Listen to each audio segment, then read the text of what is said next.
Olá, queridos, paz e graça no nome do Senhor Jesus. Estamos começando nossa quinta aula da Escola Bíblica Digital, preparação para o batismo. Esperamos em Deus que todos estejam bem. Em nome de Jesus. Vamos passar já o material. Deus Espírito Santo, né? Hoje vamos falar do Espírito Santo de Deus, que é um só em essência com o Pai e com o Filho, a Trindade, né? Um só Deus, né? Que são três.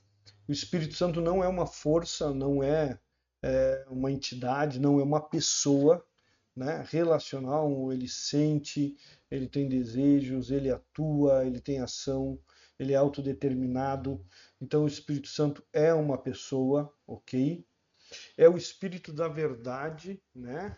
É o espírito da verdade. Eu gosto muito de fazer a ligação da verdade com a luz. Quando a verdade chega, nossos olhos são iluminados, nossa vida é iluminada, nossas circunstâncias são iluminadas.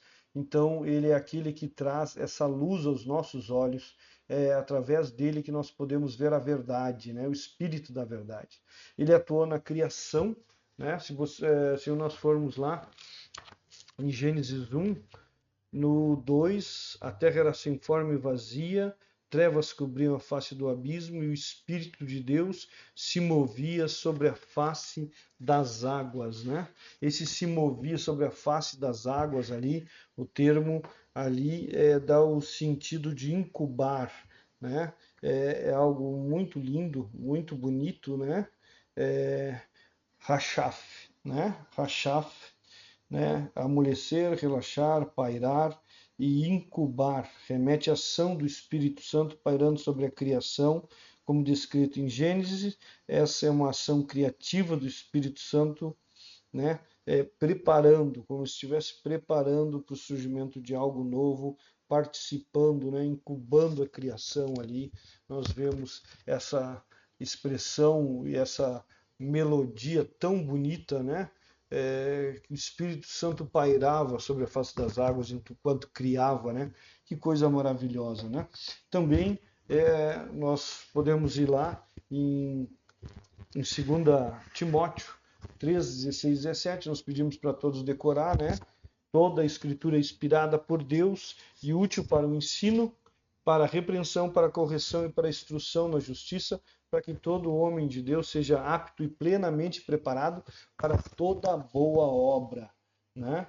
Então, é ele que fez a palavra de Deus e tudo que nós precisamos está na palavra de Deus, que é a Bíblia. A Bíblia é a palavra de Deus, certo?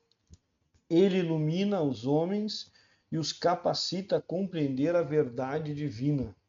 Isso é muito importante, queridos. Muito importante entender. Não é o quanto nós falamos, a forma que falamos e quantas vezes nós falamos. Nós podemos falar 1 milhão de vezes para as pessoas, mas sem o Espírito Santo tocar no coração deles, sem o Espírito Santo amolecer o coração das pessoas, elas não irão se converter a Cristo Jesus. Nosso papel é testemunhar e falar, né? Óbvio, dando esse testemunho, mas também testemunhar muitas vezes é ação, né? É fazer as coisas corretas para que as pessoas vejam, é amar as pessoas, é amar a Deus acima de todas as coisas e orar, interceder pela vida das pessoas para que o Senhor faça a obra, né? É o Espírito Santo que faz isso, né? No dia de Pentecostes, em cumprimento final à profecia, né, de Joel, né? E das promessas quanto à descida do Espírito Santo, ele se manifestou de maneira singular quanto aos primeiros discípulos, quando os primeiros discípulos foram batizados no Espírito, passando a fazer parte do corpo de Cristo, que é a Igreja. Suas outras manifestações, constantes no livro de Atos dos Apóstolos, confirmam a evidência da universalidade do dom do Espírito Santo a todos os que creem em Cristo. Aqui tem uma coisa que nos separa muito dos pentecostais e neopentecostais. Os pentecostais e neopentecostais creem que o batismo do Espírito Santo é após a conversão. Nós cremos pela palavra de Deus, pelo entendermos o que a palavra de Deus está falando, que quando nós nos convertemos é ato do Espírito Santo e nós recebemos o Espírito Santo no ato da conversão, né? A gente pode ver isso também em Efésios, né?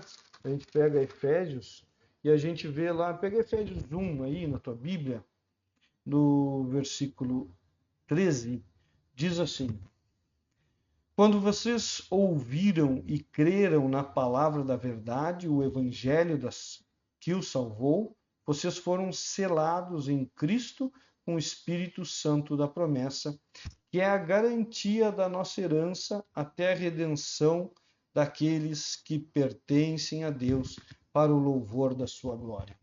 Então aí fica muito claro, né, que o Espírito Santo é o selo, é a marca de Deus em nós, a habitação do Espírito Santo em nós, mostra que nós fazemos parte agora do corpo de Cristo Jesus. Isso aí lá, 1 Coríntios 12, vai nos explicar muito bem, né? É praticamente impossível não entender, mas acontece, né? Então ele vai dizer, falando ali dos dons, né? A diversidade na unidade, ora, assim como o corpo é uma unidade, embora tendo muitos membros, e todos os membros, mesmo sendo muitos, formam um só corpo, assim também com respeito a Cristo, pois em um só corpo todos nós fomos batizados em um único Espírito. Quer judeus, quer gregos, quer escravos, quer livres, e a todos nos foi dado beber um único Espírito. Então quer dizer, queridos, está na hora que despertou o relógio, quer dizer o seguinte, que para fazer parte do corpo de Cristo, tem que beber e tem que ser batizado pelo Espírito Santo de Deus, tá? Então, não tem como uma pessoa fazer parte do corpo de Cristo sem ter o Espírito Santo. Não tem como uma pessoa se converter sem antes essa obra do Espírito Santo de convencer a pessoa, né, da justiça e do juízo, né? Não tem, né, e da ira vindoura, não tem como a gente ter isso. Então, é um pensamento, muitas vezes equivocado, mas que não deve nos afastar dos nossos irmãos. Longe disso, isso não tira a salvação, nem traz salvação para ninguém a hora que o Espírito Santo. Tem um livro muito bom, né? Batismo e Plenitude do Espírito Santo, do John Stott. Eu recomendo a vocês procurar esse livro, Batismo e Plenitude do Espírito. E o John Stott explica que muitas vezes o que acontece, essa busca posterior à conversão e ao recebimento do Espírito Santo, o selo do Espírito Santo nas nossas vidas, é a busca pela plenitude, não pelo batismo. Eu busco todos os dias, através da oração, da renúncia, da leitura da palavra de Deus, né? Em fazer as coisas para Deus, pela misericórdia dele, pelo poder que o próprio Espírito atua na minha vida, ser cheio do Espírito Santo. Eu quero ter a plenitude do Espírito Santo na minha vida, né? Então, isso é o que nos dá uma diferença entre outras coisas, né? Mas isso não deve criar divisão entre nós. Chega de divisão, né? Irmãos, vamos mudar aqui um pouquinho, só para a gente poder compreender aqui, certo? O recebimento do Espírito Santo sempre ocorre quando os pecadores se convertem a Jesus Cristo, que os integra, regenerados pelo Espírito, à igreja.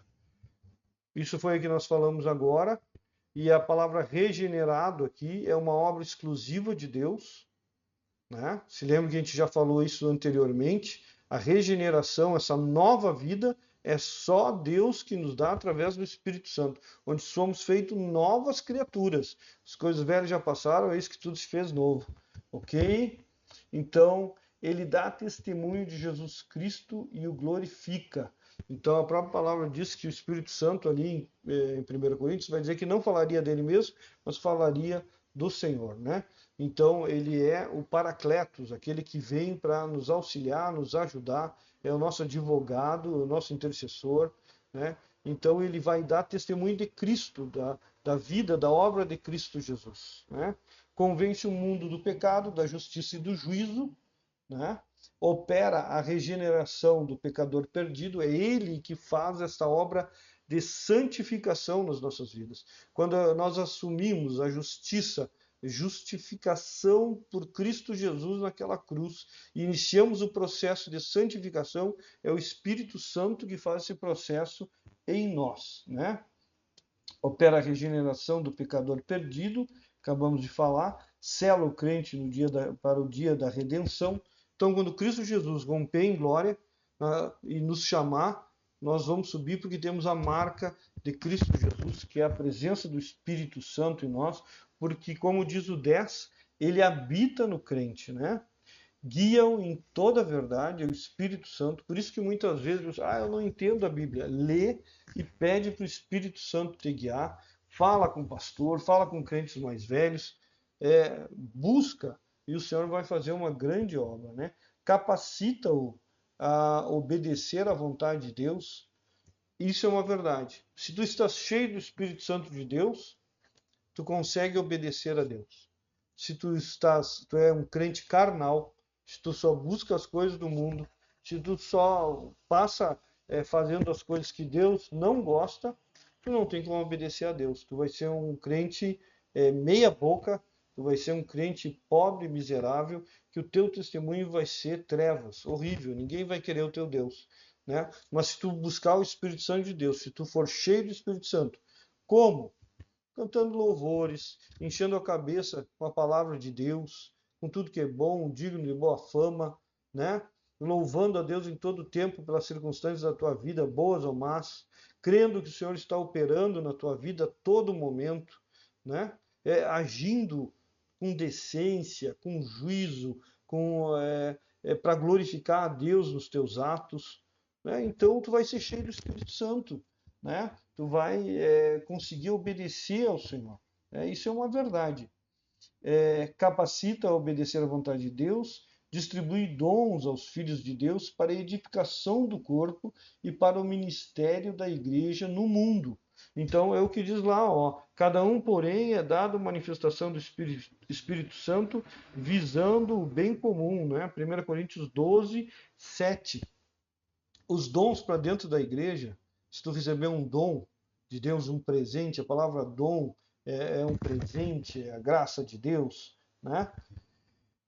É para edificar o teu irmão. Não é para ti, tu tem o dom, eu tenho o dom de cantar, você é uma estrela. Não, é para levar as pessoas à adoração, para levar as pessoas à alabança a Deus.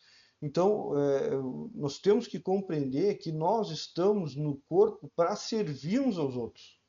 A célula do corpo que não serve, pelo contrário, só corrompe, a gente chama de câncer. A gente não quer ser um câncer no corpo, a gente quer ser uma célula saudável que faz o corpo prosperar.